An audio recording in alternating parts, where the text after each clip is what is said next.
एक बार माता राणा दे भगवान सूर्य के साथ एक बगीचे में विहार कर रही थी। तभी राणा दे के मन में एक सवाल उठता है। राणा दे सूर्य नारायण से पूछती हैं, स्वामी, सुबह सवेरे आप धरती लोक पर चले जाते हैं और शाम होते ही सूर्य लोक पर पधारते हो। पूरे दिन आप धरती लोक पर क्या करते हो? सूर्य नारायण कहते हैं, मैं सबका पालन पोषण करने जाता हूँ। चींटी को कण देता हूँ और हाथी को मण देता हूँ।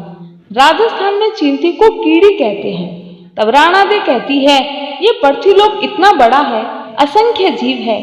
क्या आप समस्त पृथ्वीवासियों अर्थात इस पर रहने वाले हर एक जीव का पालन पोषण कर पाते हैं? क्या सबको खाने को देते हैं?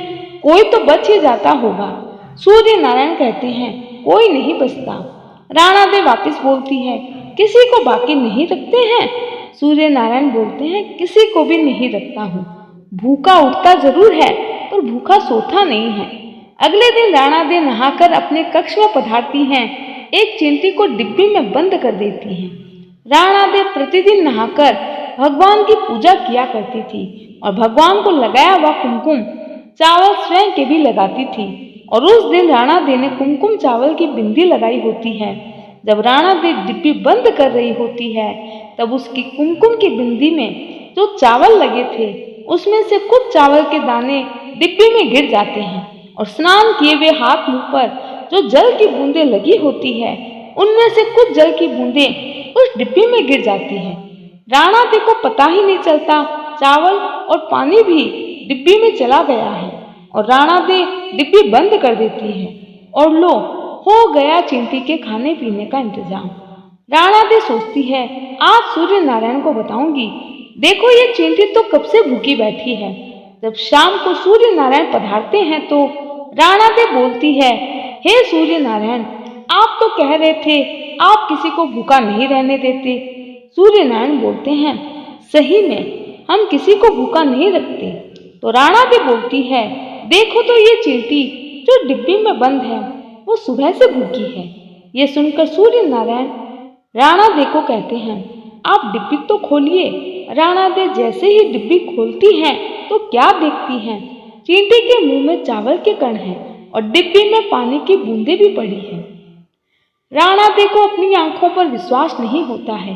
वो सोचती हैं, हम तो यही सोच रहे थे चींटी भूखी होगी, क्योंकि जब हमने डिब्बी बंद की थी तो इसमें कुछ भी नहीं था।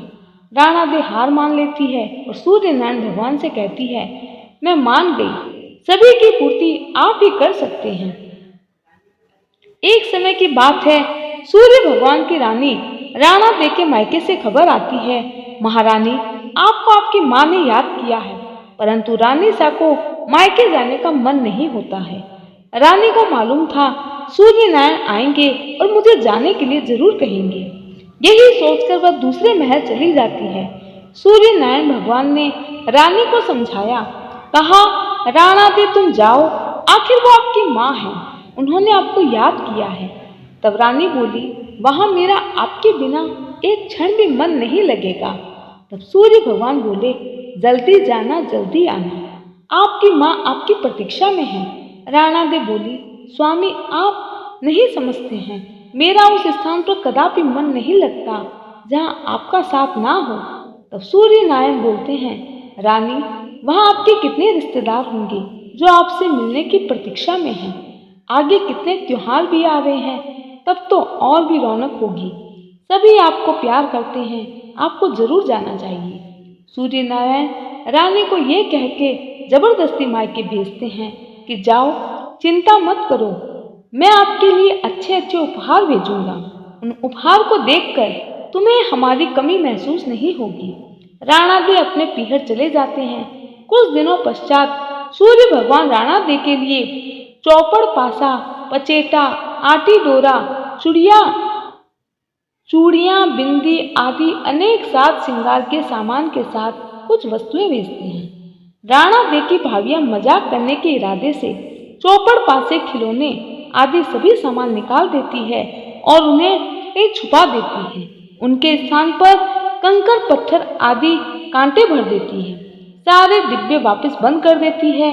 राणा दे को जब मालूम चलता है सूर्य नारायण ने उनके लिए उपहार भेजे हैं तो बड़ी खुशी खुशी दौड़ी दौड़ी देखने के लिए चली आती है।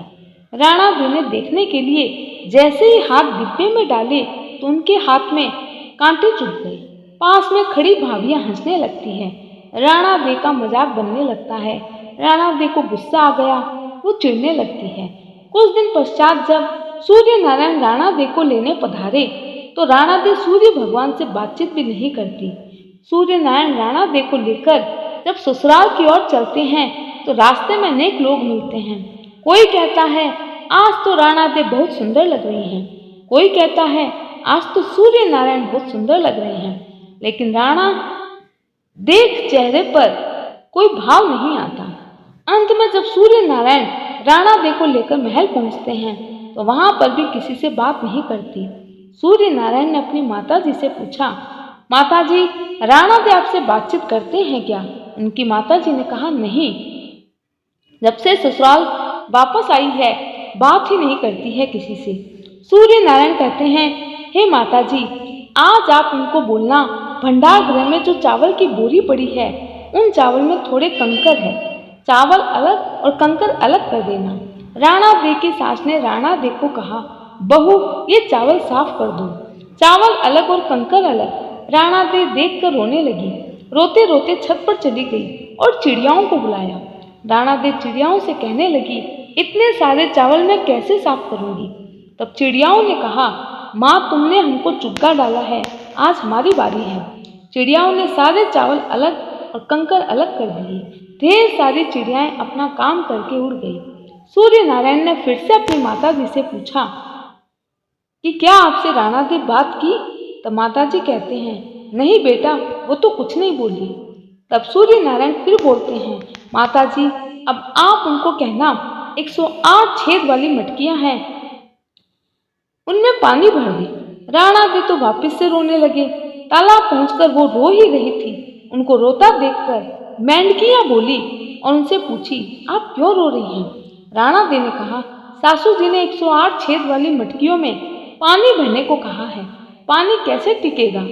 तो मेंढकियां बोलती है, आप चिंता मत करो, हम छेद पर चिपक जाएंगे, फिर आप आसानी से पानी भर लेना।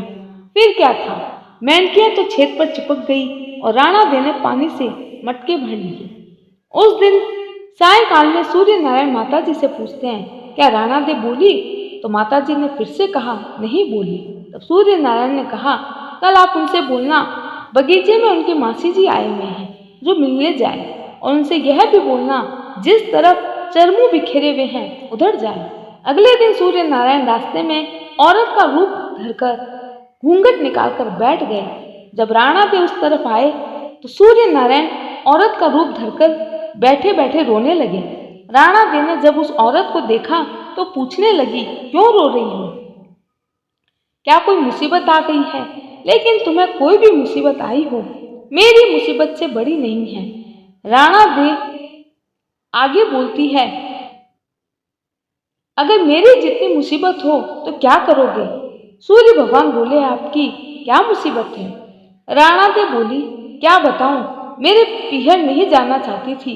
मुझे मेरी भाभीियों का स्वभाव मालूम है, फिर भी मुझे इन्होंने जबरदस्ती भेजा और अच्छी अच्छी वस्तुएं और इनाम भेजूंगा ऐसा बोला, लेकिन डिब्बों में उन्होंने कंकर पत्थर कांटे भेजे।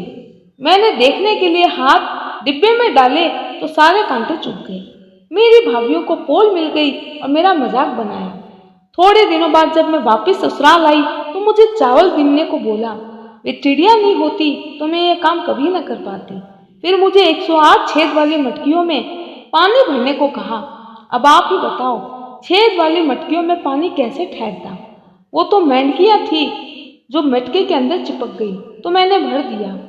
वो ना होती तो मैं न कर पाती। ऐसा कहकर राणा दे जोर जोर से रोने लगी।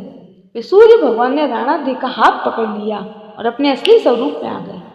सूर्य भगवान बोले, चुप हो जाओ राणा दे, मैंने तो डिब्बों में चौपड़ पासा, आटी डोरा, मिठाइयाँ और अच्छी वस्तुएं भेजी थी। आपकी भाभीियों ने ही मजाक किया होगा, मैंने नहीं किया। तब राणा दे बोली, यह बात आप पहले बता देते तो इतनी मुसीबत ना होती। सूर्य नारायण ने राणा दे को मनाया और अपने महल में ले गए। एक दिन की बात है, सूर्य नारायण भगवान की माता जी प्रजापति के पास जाती है और कहती है, हे प्रजापति, हमें 2 पर्दे वाली हांडी बनाकर दे दो। प्रजापति उन्हें वैसी हांडी बनाकर देते हैं। एक में तो मीठी खीर बनाती है वो, और एक में खट्टी खीर और दाब बनाती है।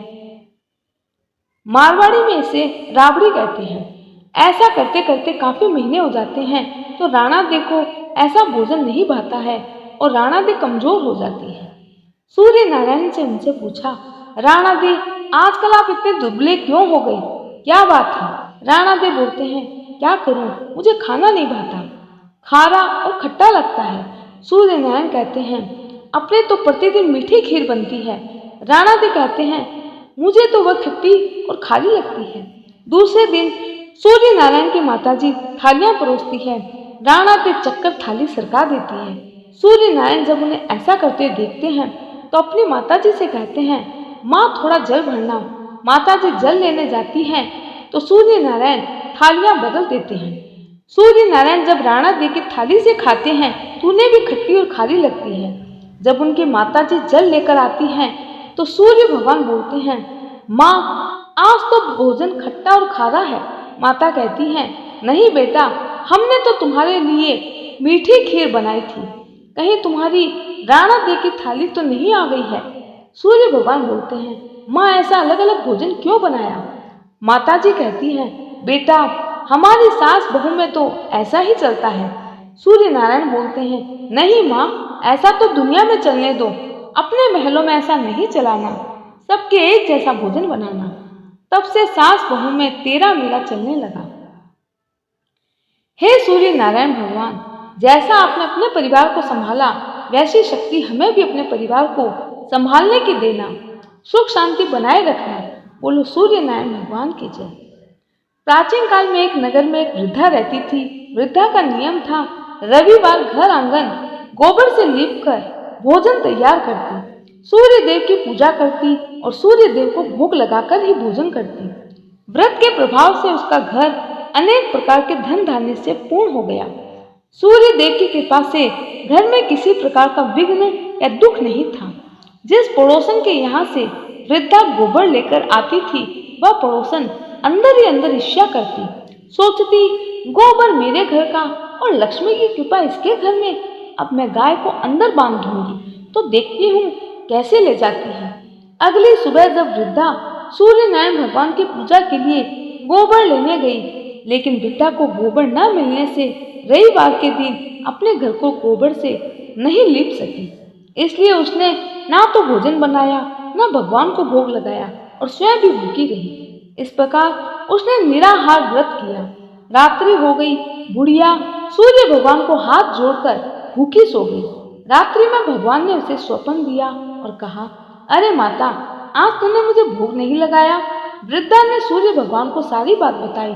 तब भगवान ने कहा, माता, हम तुमको ऐसी गाय देंगे जिससे सभी इच्छाएं पूर्ण होती है, क्योंकि तुम हमेशा रविवार को गौ के गोबर से लीपकर भोजन बनाकर मेरा भोग लगाकर खुद भोजन करती हो।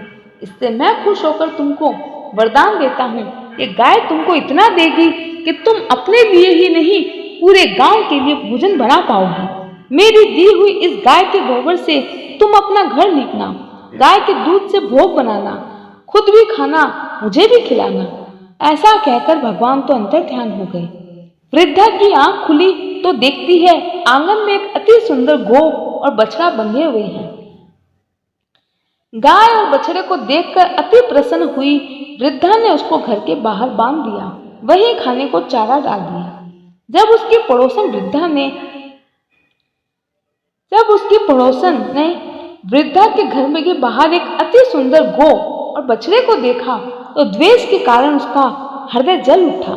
लेकिन जब उसने ये देखा गाय ने तो सोने का गोबर दिया है, तो वह और भी जल भूनकर राख हो गई।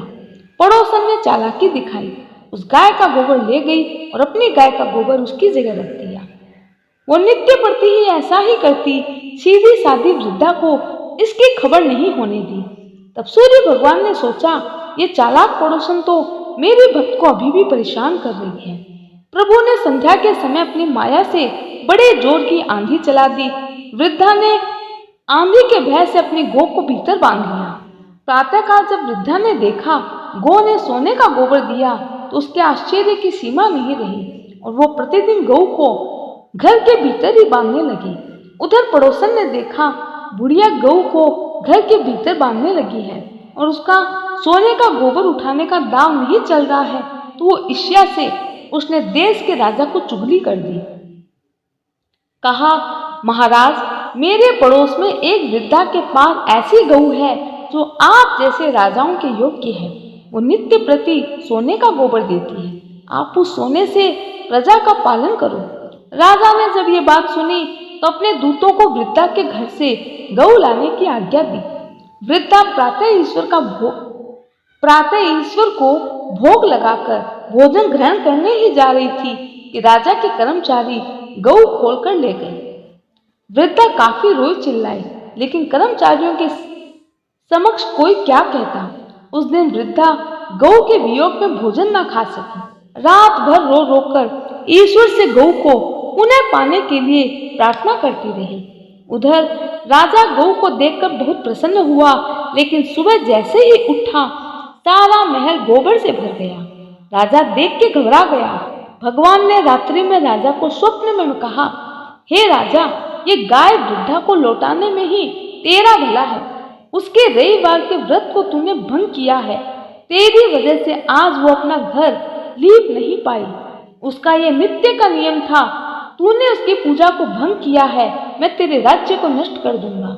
सवेरा होते ही राजा ने वृद्धा को सम्मान सहित गौ बछड़ा लौटा दिया। उसकी पड़ोसन को बुलाकर उचित दंड दिया। उसी दिन से राजा ने नगरवासियों को आदेश दिया, राज्य की तथा अपनी समस्त मनोकामनाओं की पूर्ति के लिए रविवार का व्रत रखा करो। व्रत करने से नगर के लोग सुखी जीवन व्यतीत करने लगे। कोई भी बीमारी, प्रकृति का प्रकोप उस नगर पर नहीं होता। सारी प्रजा सुख से रहने लगी। हे सूर्य भगवान, जैसा उस वृद्धा को दिया वैसा सबको देना। धन धान्य से पूर्ण करना, निर्धन को धन और बांझ स्त्रियों को पुत्र देकर दुखों को दूर करना। बोलो सूर्य भगवान की जय। जय श्री कृष्ण।